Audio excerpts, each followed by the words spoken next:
What an honor and privilege it is to bring this forum 4-day event to a close by having to introduce someone who is a legend, a parent, a daughter, a patient, and an advocate, embodies the very human element that we have all come here to serve. When I call Chris Evert a legend, it is not just flattery or introductory superlatives. Her 18 major Grand Slam wins, on average, about one per year for over 13 years, alone earned her that status.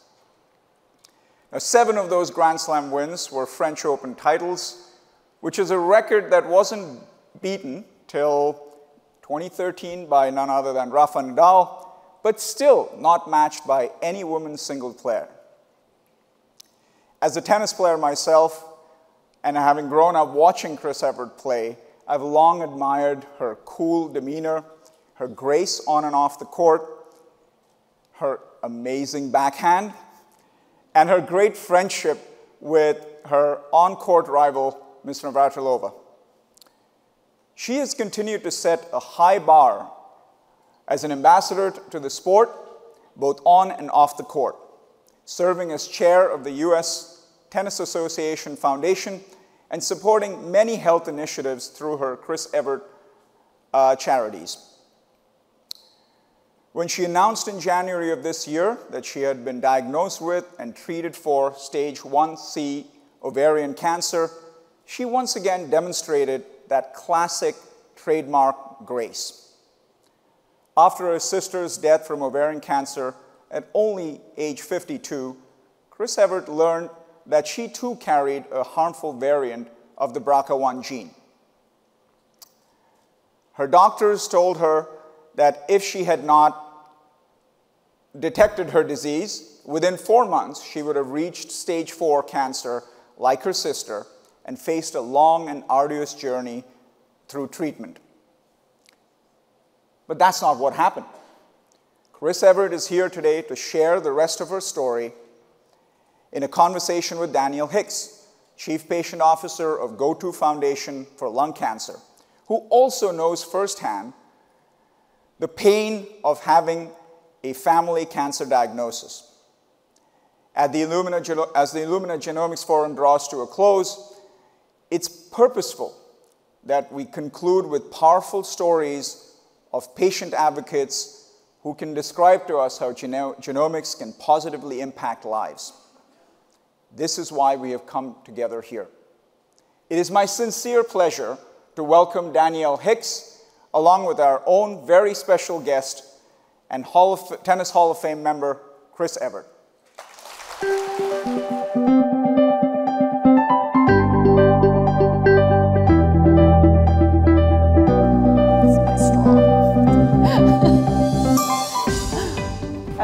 Thank you all for being here. Chris and I were just talking backstage about how a big portion of her story was already told.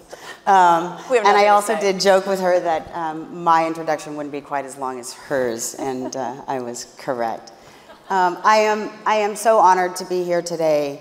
You know, throughout this conference, there have been a lot of conversations that sort of run the gamut, mostly evidence-based, different conversations about policy. But today, what we're going to be doing together is bringing the human voice, the personal voice, to why you are all here.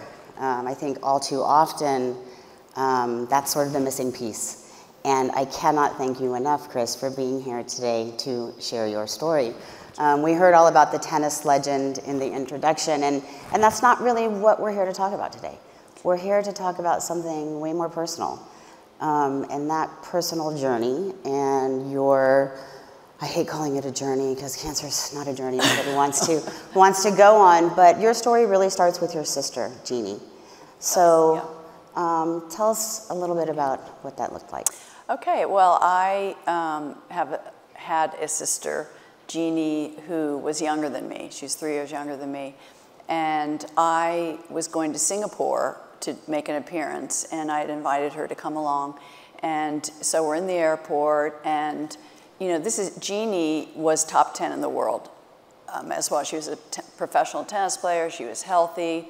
She was fit. She was doing everything. And while I was going to the gate, because we were a little late for our flight, so I was kind of jogging a little bit, and I looked behind, and Jeannie's, you know, struggling.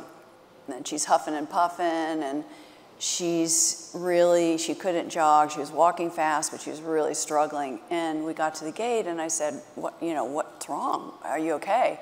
And she said, yeah. She goes, just lately, I've just been out of breath, you know, and I've been exercising and this and that. And I still didn't think anything of it. And I said, oh, okay, well, let's go to the hotel, and we'll see. Tomorrow we'll exercise in the morning, see how you feel. So we went to the hotel, and that next morning, she could not even walk on the treadmill. She was so out of breath. So I said to her, what do you think it is? And she said, it's probably just like a inflammation of my chest, you know, or my lungs. And I said, well, have you been to a doctor? And she said, no, I haven't been to a doctor. So I said, okay, so what we're gonna do is we're only gonna be here for 4 days. So we're gonna make a call right now to your doctor. And when we get back on Sunday, you're gonna go in on Monday, because you gotta get this checked out. So she said, okay. So fast forward to Monday, she went in, and by the end of the week, she was diagnosed with stage 4 ovarian cancer. And what I forgot to mention was when we were in Singapore and she was undressing, I noticed that she was very puffy in her diaphragm, very puffy. And I said to her, have you noticed that you're different? You know, you're physically different. She said, I do. I just thought it was old age. You know, she was 60 years old and she thought it was old age. So long story short, they were going to give her a hysterectomy, and they went in, but it had spread, so they didn't give her a hysterectomy. So they put her on a very strict chemo regimen, but by the end of the week, her life had changed. And as we all know, ovarian cancer is insidious, it's sneaky, you don't have any signs. She had signs then because she was stage 4, but you don't have signs when you're stage 1 or stage 2, you know. So Chris, I want to step back a little bit. So from a sister perspective, where were you, how were you feeling? I mean, having been a caregiver myself, I know where I was, and did the family band together? Was it easy to find the right information? How did that feel? We had a good doctor, and the family all joined together, yes. I mean, my sister flew in, and everybody was very concerned, but we didn't really know much about ovarian cancer.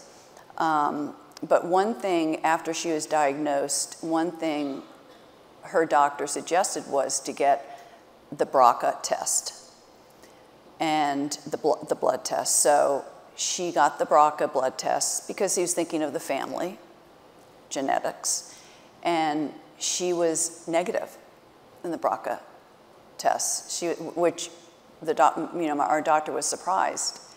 But she had a variant that was of significant concern. Significant something or other. Significant something or other, yeah. Significant concern. And that variant of significant concern, 90% of the time, turned out to be normal. Okay, so there was no need for the family to take the BRCA test. She was negative. So nobody took the BRCA test at that time. And then let's fast forward from there to your own diagnosis. Yep. How did that come about from the beginning? What did that look like? Well, first of all, Jeannie lived for 2.5 more years. You know, she went with chemotherapy a few times, didn't work, and the doctor said, you know, I think that we could let's try some trials because nothing else seems to be working. So went to Mayo Clinic, and that was awful to watch. Not the point of the clinical trials. It's great that they have them, but just the way, how much pain she was in. She was losing weight, she was 80 pounds, and she was just withering away, and nothing was working, so we kind of knew, that the end was near. So she died 2.5 years later, and this was 2017 was when she was diagnosed, so she died 2019.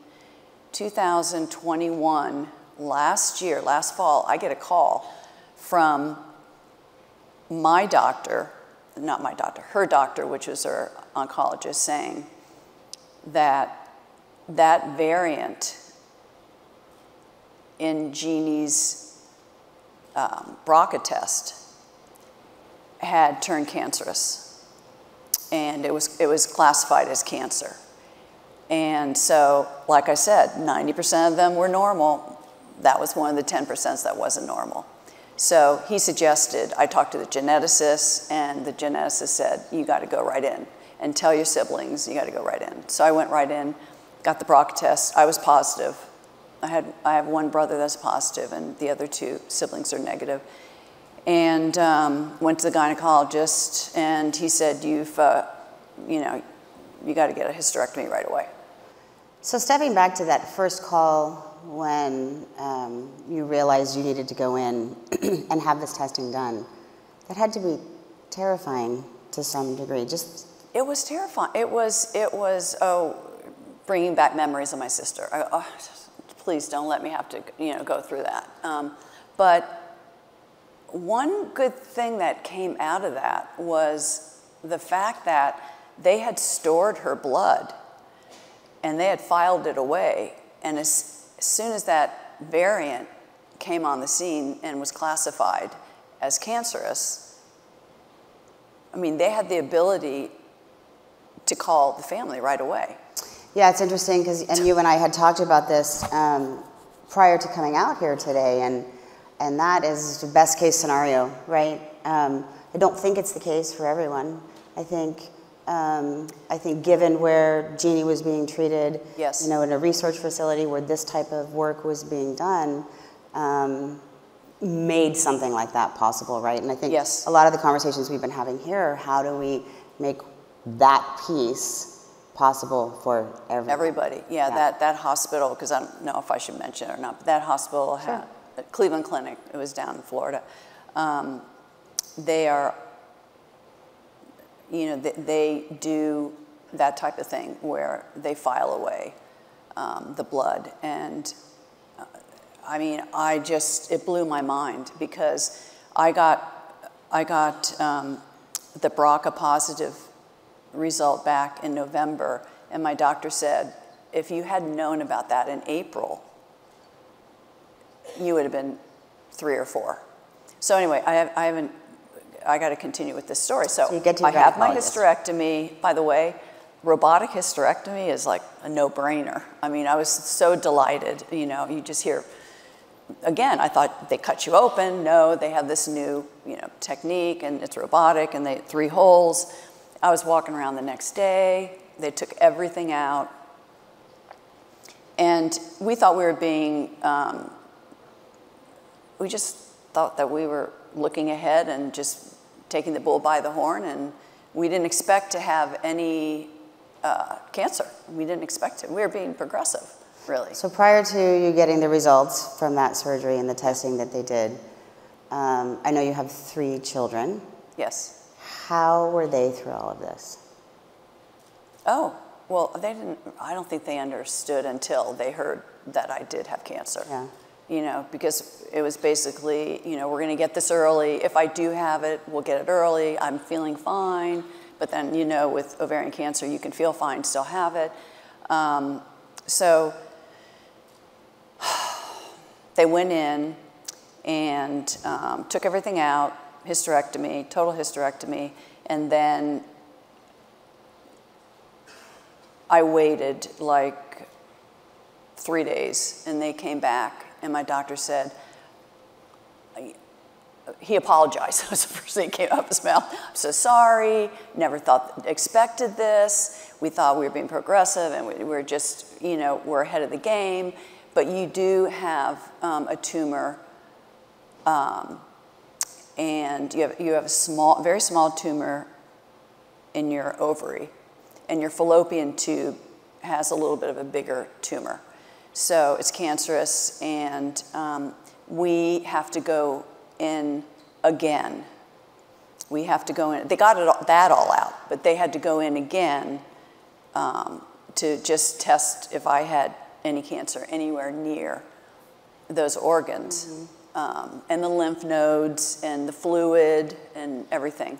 So 10 days later, I go in again, and that's, again, robotic surgery, which I was very happy with. So I'm smiling now, but that surgery would determine whether I would be stage 1 or I would be stage 3 or 4. It's very different. One is you have a really good chance to live, and the other one is you don't have a good chance to live.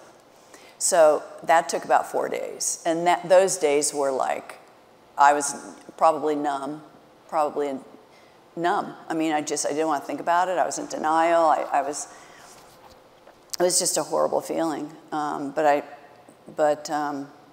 when I did get the results back, my doctor was like over the moon, and he said, everything's clear and you're fine. And I said, great. I go, can I have the slides and send them to Stanford? Because I want another opinion. I just want to make sure. And I think that's a good idea, too, to get a second or third opinion. And he goes, oh, absolutely, we encourage that. So I sent it to Stanford, and they said, great job, it's all clear. So basically, I was stage 1C, but I still would have to get chemo. I had 6 chemos, which were a little uncomfortable, but not too bad. And I have a 90 to 95% chance that the cancer will not come back. And I owe it. I mean, my sister saved my life. My sister saved my life. My sister saved my life.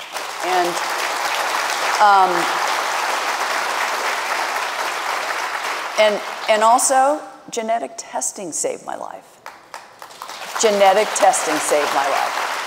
So that's what I really did. That's what I wanted to ask you, Chris. You know, your sister did save your life, and it's really interesting, and I tell my kids all the time, even throughout tragedy, there are silver linings if you look hard enough, right? But what did you know about genetic testing, if anything, prior to this experience? I don't know about you guys, but the only thing I knew was when Angelina Jolie came out, and I'm sure some of you, you know, she used that platform. She's very famous. She used that platform and did a whole story in New York Times about her mother had died from ovarian cancer, and so she had the BRCA gene, and she just got everything. You know, she had her breast removed. She had hysterectomy. And she was the first one, really, that talked about it, of somebody being that famous, talked about it. And I think everybody kind of, you know, became aware of that BRCA gene right there. So that was my experience. When I heard that I had the BRCA gene, I was like, I got to call Angelina. I go, I don't have any connections with her. Didn't happen. But I go, I got to call her. I wonder if she'd take my call.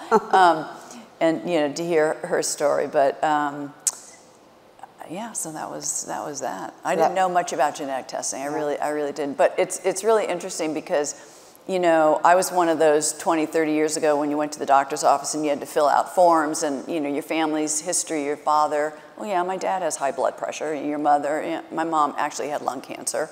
You know, you have to fill it out. But I'm going, what does this have to do with anything? You know, this is my body. And I didn't know anything. And now I know.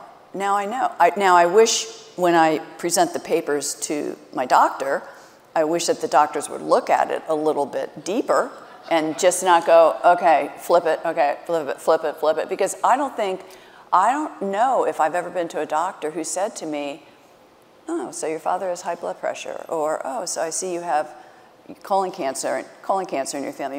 Your grandmother died of colon cancer. I mean, nobody's ever discussed it. I'm kind of wondering why. Why is that? Yeah, I think a lot of conversations have happened around that at this conference as well, around the need for education within the healthcare provider system. And that's running the gamut from your primary care physicians to, you know, once you're diagnosed, the treating physicians for whatever type of cancer you have. Yeah. And I find it sort of interesting to think about had your sister not been diagnosed and you had gone to your physician saying, hey, you know, I want to be tested to see if I've got the BRCA gene, they probably would have told you no, right? Yeah, because I think you have to have somebody in your family that has a family history or who has a BRCA gene. No, it's interesting, and I think you telling your story today, more stories like yours, I think, need to be told. And you mentioned Angelina Jolie, and I do remember her coming out about that. And around the same time, I had a dear friend whose sister had passed away from breast cancer. She too was tested and decided to be proactive and have a hysterectomy and a mastectomy. She had small children at the time, and she just made this sort of decision to go forward and do that. And we talked about this too. It's sort of a shame that it takes a celebrity to get people to listen, but it does take a celebrity. And I just, this is just sort of, we're not closing out. This is just sort of me feeling from the bottom of my heart how much I appreciate you sharing your story, because it is deeply personal to you, but also so important to the people for you to be sharing it. You know, I don't have any, I mean, as soon as I got it, I thought of my sister, and I was with her on her journey, you know, 2.5 years of just misery, and nobody should have to go through it. And so I'm like, you know, I'm not going to be shy about this. You know, this is nothing to be ashamed of. You know, this is nothing to be ashamed of, nothing to be silent about. If I can get out there and say, hey, look at me. You know, I was an athlete. I was healthy. Things happen there's no prejudice. Things happen to everybody. And I want to get the word out. And I want to get the word out that, by the way, BRCA is men's too, in case you don't know. Prostate and chest. It's also a man's disease or whatever. But I want to get the word out that you need to be your own advocate. And I'm sure you've heard that, and it's coming out of everybody's mouth. And I have a tennis academy in Florida, and I tell my kids all the time, because they play like 5 hours a day, I say, if you get a twinge in your wrist, don't stop right there. Just stop. I don't care if your parents get mad at you. I don't care if you have a tournament tomorrow. Get it taken care of. Put ice on it. Take some Motrin. Rest it. It'll be fine at the end of the week. Okay? Because I've seen too many cases where they power on and they don't want to upset anybody and they keep playing in pain, and then they're out for 4 months. And this is the same thing. You can't feel like you're a hypochondriac. You can't feel guilty if something in your body is not right.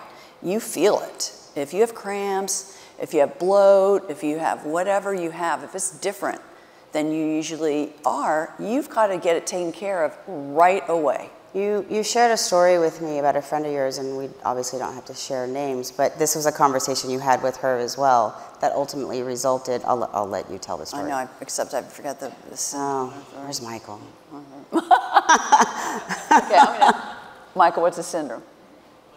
Okay, so anyway, during my chemotherapy, I was getting some massages from my massage therapist. Wonderful girl, 40 years old, and so she would ask me questions about this, and she goes, gosh, I get cramps. I'm getting the worst cramps every time I get my period, and I feel bloated, but when I'm going to go to my doctor. So she went to her doctor, and her doctor kind of shrugged it off and just said, you know, well, let's give it a little time and see, you know, keep taking the Motrin and see what happens.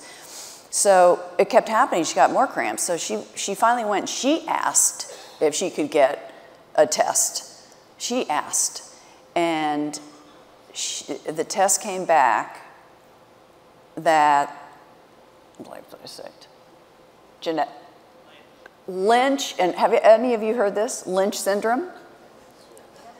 Okay. She goes, I have Lynch syndrome, and I have a 50% chance of uterine cancer and colon cancer.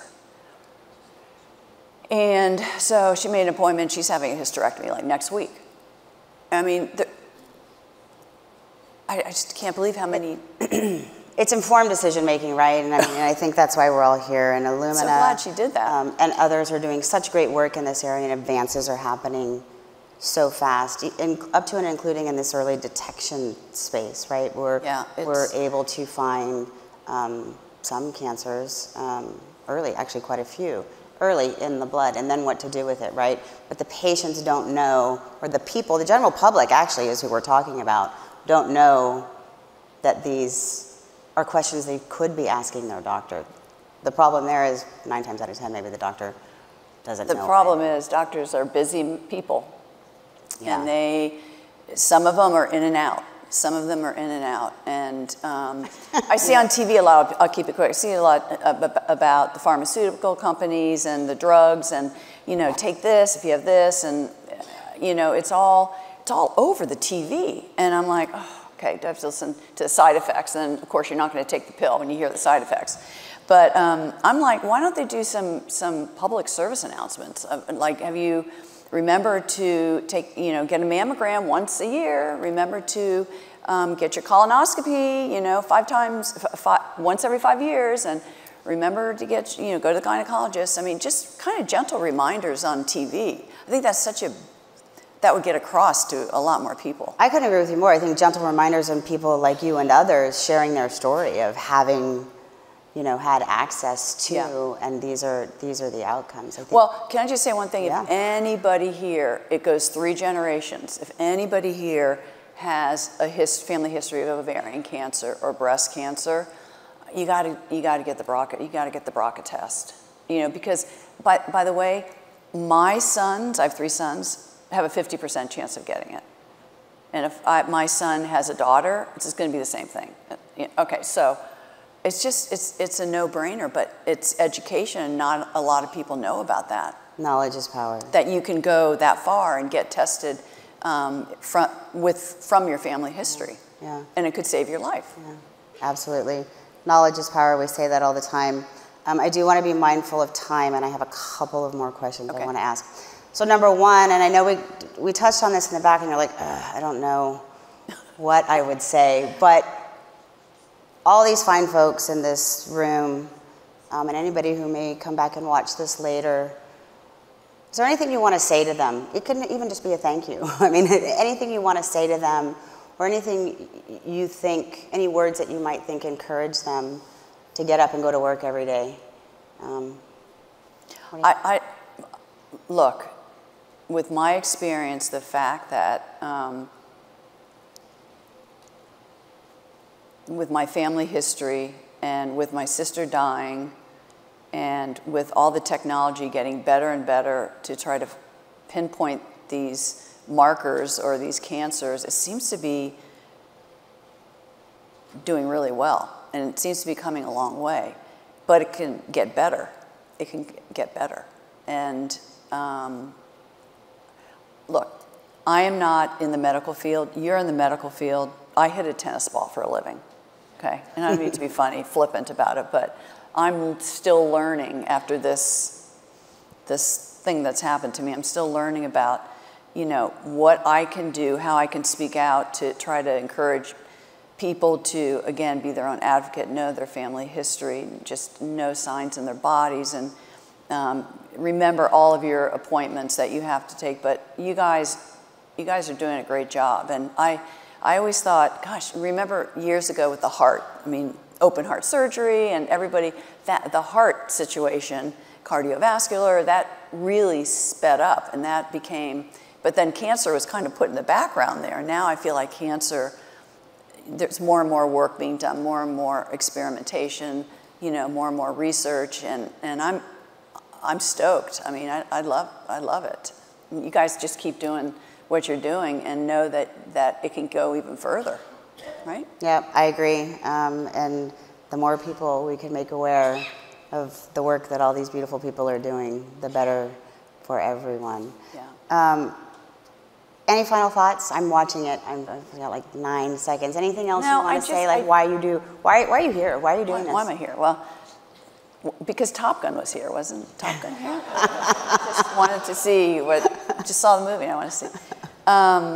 I'm going to try to do some fundraisers when people ask me to, and try to speak and as much as I can for Jeannie, for my sister, who didn't know anything, you know, just had no knowledge or no information, and I'm going to try to do it for her because I came out of it the lucky one.